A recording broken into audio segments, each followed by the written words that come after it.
Sejam bem-vindos aos Relatos Assombrados. Boa noite, amigos assombrados do estado. Como eu havia prometido a vocês, hoje o canal vai contar um relato assombrado. Baseado em fatos reais. Um relato bem estranho, que vocês vão ficar interessados a saber do porquê que alguns canais falam sobre esse assunto, mas às vezes não falam com tanta clareza, conforme eu vou explicar para vocês hoje. Ok? O relato assombrado de hoje é sobre uma botija. Você já deve ter visto falar nisso em alguns canais por aí. Mas hoje nós vamos esclarecer para vocês o que de fato, o porquê dessa botija, o que é uma botija. Tá certo? E o que acontece com quem ganha uma botija. Tá certo? Mas antes de eu contar esse relato de hoje, eu quero pedir a vocês que procurem no YouTube o canal Noites Assombradas e Assustadas. É o novo nome do canal Assombrado e Assustado. Porque nós tivemos 2 contas encerradas e não pudemos abrir o canal com o mesmo nome mais. Ok? Então a gente deu essa mudada no nome. Ok? Mas antes também de eu contar o relato, eu quero pedir a vocês que se inscrevam no canal, ativem o sininho e compartilhem os vídeos nas redes sociais. E deixem um comentário. Confirme o seu like também. Mas não esqueça de ativar o sininho. Tá ok? Mas vamos ao relato assombrado de hoje. O relato de hoje foi enviado para mim por Dona Teresa. O fato aconteceu com a sua bisavó no ano de 1912, pois nesse ano morava em um lugar chamado Juazeiro, no interior da Paraíba. Segundo a sua bisavó, nessa época ela era mãe de mais ou menos uns 8 filhos, e a dificuldade era muito grande. O que conseguia era muito mal para comer quando tinha, e isso fazia ela reclamar muito da vida, pois quem passa grande dificuldade passa também a reclamar. Isso é fato. E isso acontecia com ela. Ela vivia reclamando, muitas vezes os filhos pediam comida, não tinha, e ela chorava, era assim. Uma dificuldade muito grande.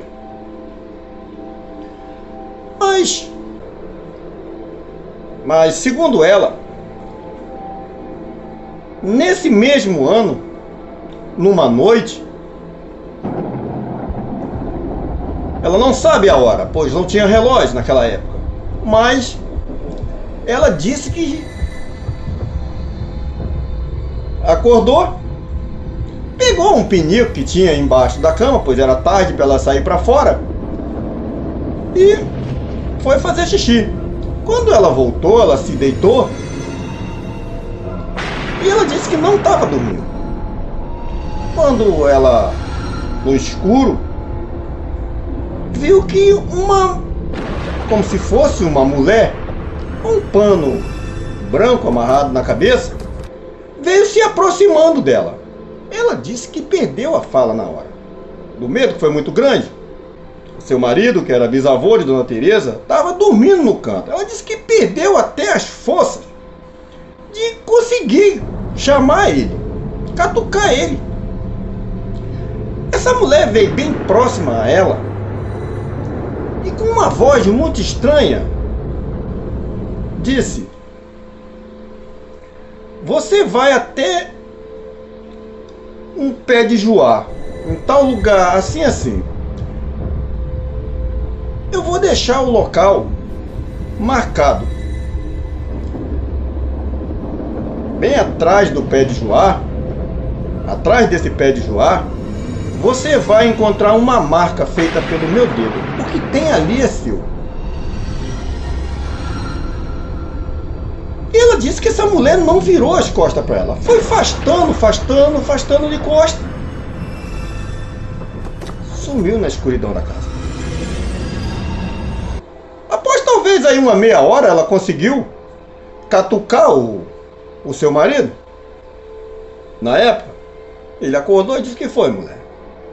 Uma alma veio aqui perto de mim agora." "E tu tá brincando, mulher? Vai dormir." E virou-se pro canto. Ela disse que ficou até a hora que os pássaros começaram a cantar, clareando o dia, sem pegar no sono. E aproveitou e levantou, que eles tinham que ir trabalhar, fez o café e não tocou mais no assunto. vocês que não sabem o que é uma botija, eu vou explicar bem claro para vocês agora o que é uma botija. Uma botija é como se fosse uma vasilha feita de barro. Muitas vezes as pessoas botavam em panela de barro, em jarro feito de barro, moringa, de água, essas coisas, assim. Eles conseguiam um dinheiro, uma venda ou de alguma coisa grande na época. Essa prática era muito usada na década de 90, no século XVIII, no século XVII e no século XIX também, que era na época de 1990. Como o acesso a banco era muito difícil, o que eles faziam? Eles pegavam o dinheiro que foi adquirido ao longo da vida, mas não gastavam, porque não tinha banco. Eles depositavam esse dinheiro ali. E muitas vezes, eles nem dali tiravam o dinheiro, nem sequer para comer, para comprar coisa para comer. Vivia para aquele dinheiro, e o que ganhava era só indo lá e guardando. Cavava um buraco, muitas vezes, enterrava num lugar onde só ele sabia, e que se dane se alguém ia passar dificuldade. Eles não mexiam naquele dinheiro, era muito difícil. Na época, o dinheiro, no século XVIII, era aquelas moedonas de ouro grande, uns patacão chamados de ouro e de prata. A moeda era assim. Então, eles deixavam a ganância tomar conta deles. E o que eles faziam? Não mexia naquilo. E muitas vezes, o que acontecia? A pessoa adoecia, morria, e a sua ganância era tão grande apegada àquilo que ela não dava aquilo a ninguém. Nem para o pessoal da família ela falava aonde estava aquilo. Era assim.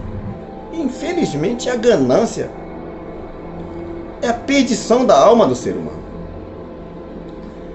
Após essa pessoa morrer, ela ficava presa àquilo. Nem ia para o céu e nem ia para um lugar ruim.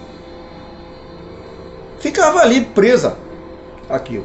Então, depois de morta, muitas vezes as pessoas vinham em sonho, e às vezes até a pessoa acordada. Isso era, ela dava essa botija na esperança da pessoa ir lá e arrancar, cavar e arrancar aquilo, e após você descobrir aquilo, você botando a mão, pronto. Ela já tomava o seu destino, se ia para um lugar bom ou ruim, ia ter o seu julgamento. Era assim. Enquanto isso, ela estava presa ali, pelo egoísmo dela. Então isso fazia com que muitas pessoas antigamente ganhassem a tal botija que as pessoas falavam. Mas o problema, segundo a avó de Dona Teresa, só era um. Era arrancar essa botija. Aí que estava o problema.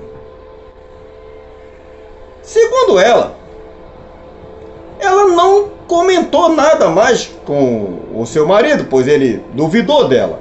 Passada aí talvez umas 4 noites, que ela não deu atenção àquilo, ela acordou com essa mesma mulher, parada em pé, do lado da sua cama. Dessa vez,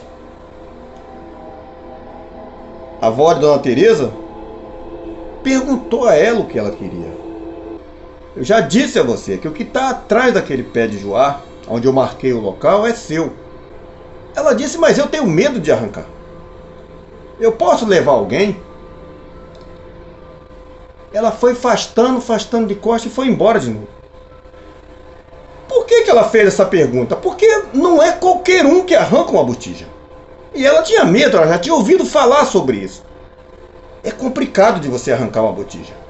Pois você acha que é só você cavar, ir lá e arrancar? Não, não é. Existe uma força muito grande por trás disso que não vai deixar você arrancar aquilo.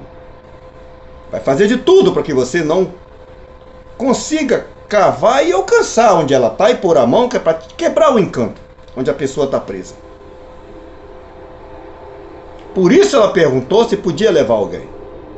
Ela não respondeu, foi embora. Mas após umas 2 noites depois, ela tornou a voltar. E disse, leve junto com você quem você acha que mereça. Segundo ela, nessa noite que ela perguntou a ela se ela podia levar alguém, Ela disse: pode sim, uma pessoa que não seja ambiciosa. Mas você tome cuidado, pois vai acontecer coisas que você nunca ouviu na sua vida. Algo não vai deixar que você arranque. Você precisa ter muita fé e ficar com a sua mente focada no que você está falando. Não se preocupe que nada vai acontecer com você, mas você vai ouvir muita coisa e não desvie o seu foco do que você está fazendo. Nem você, nem a pessoa que está com você. Ela disse: tá bom. E essa mulher foi afastando e saiu. Então ela ficou pensando em quem ela ia chamar para desenterrar a tal botija. Pois não podia ser uma pessoa ambiciosa nem invejosa. Ser uma pessoa simples, que não tem olho grande, nada de ninguém. E após pensar, sem falar nada com seu marido, ela resolveu chamar a sua comadre. Uma mulher muito boazinha, que era a madrinha de uma das suas filhas.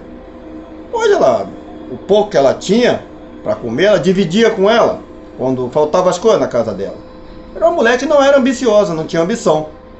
Então ela resolveu chamar a comadre. Ela falou com a comadre dela, mas ela na hora deu risada, disse: que é isso, comadre? Ela disse: eu tô falando sério, já por 3 noites ela permitiu que eu levasse uma pessoa, e eu vou escolher você. Ela disse: tá bom, comadre, se você acha que eu posso ir com você, eu vou. É aonde? Ela disse: eu vou, você vai comigo. E marcou o dia para ir. E saiu aí por volta de umas 3 e pouca da tarde com um enxadão nas costas. Segundo ela, após ela chegar nesse pé de joá, que era cheio de folha seca embaixo, um lugar estava atrás do pé de joá, mexido, como se alguém tivesse limpado as folhas, e a marca de um dedo no chão, como se o barro tivesse mole e marcado ali.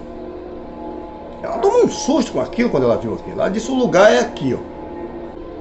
Ela começou a cavar enquanto a comadre rezava. Quando uma cansasse, ela revezava. Era assim. Após ela cavar mais ou menos uns 20 e poucos centímetros, mais ou menos, segundo a avó de Dona Teresa, um vento forte veio, ninguém sabe de onde, que balançava o pé de joá para lá e para cá. Chega, a poeira tapava. E elas rezando e cavando, sem olhar para lado nenhum. Mas fazia medo o barulho que você ouvia. Elas continuaram cavando. Pode cavar mais ou menos uns 35 centímetros, mais ou menos. Ela disse que a coisa ficou feia. O tempo foi como se tivesse fechado. Barulhos ela ouvia em volta dela. Parecia que a tarde virou noite. Barulho estranho, umas vozes esquisitas. Tentava assombrar as duas. E ela ali rezando e cavando, pois tinha sido avisada pela tal alma que apareceu para ela. Ela continuou cavando. Ela disse que não demorou muito. Quando ela bateu com a enxada, que acertou alguma coisa dura embaixo, ela disse que olhou. Uma cara mais feia do mundo veio de dentro do buraco assim, fez a maior careta do mundo para ela, para ver se ela desviava o foco dela. Ela tomou um susto grande. Mas ela sabia que uma coisa ruim estava tentando impedir ela. Foi quando ela disse que escutou um barulho muito grande. Parecia uma manada de boi, vinha correndo por dentro do mato na direção dela, com cavaleiro atrás, com tudo, gritando. Parece que ia pisar elas todinha de pé. E elas ficaram ali, uma na fila, uma atrás da outra na fila, atrás do pé de joá. Pois aqueles animais ia ver o pé de joá e ia ter que desviar. Continuou cavando. Foi quando ela bateu naquilo e quebrou a tal vasilha de barro. Quando ela quebrou, ela disse que olhou, chega um claro veio na cara dela. Era uma moedona de ouro desse tamanho assim, dentro. E aquele barulho daqueles bichos vindo correndo na direção dela, os boi correndo na direção dela, como se fosse passar por cima dela. Ela disse que rapidamente se abaixou e meteu a mão. Quando pegou um na mão, ela disse que o barulho se acabou naquela hora. O dia clareou de novo, a tarde clareou de novo. E ela acabou de cavar em volta ali sem escutar mais nada. A sua comadre disse, mulher, quase que eu me enchei na calça do medo que eu tive. Segundo ela, tinha, na época, 35 patacão de ouro. Isso fez com que eles vendessem aquilo e fossem embora de onde eles moravam, em Juazeiro do Norte. A sua avó foi morar em São Paulo com a venda dessas moedas e adquiriu na época. Hoje, a dona Teresa ainda possui a casa que era da sua mãe, que foi também comprada com esse dinheiro. O fato sobre a botija é verdadeiro. Foi enviado por dona Teresa. E segundo ela, o fato aconteceu com a sua bisavó, de Juazeiro do Norte. Essa é a verdade sobre as botijas que as pessoas falam. Boa noite, amigos assombrados e assustados.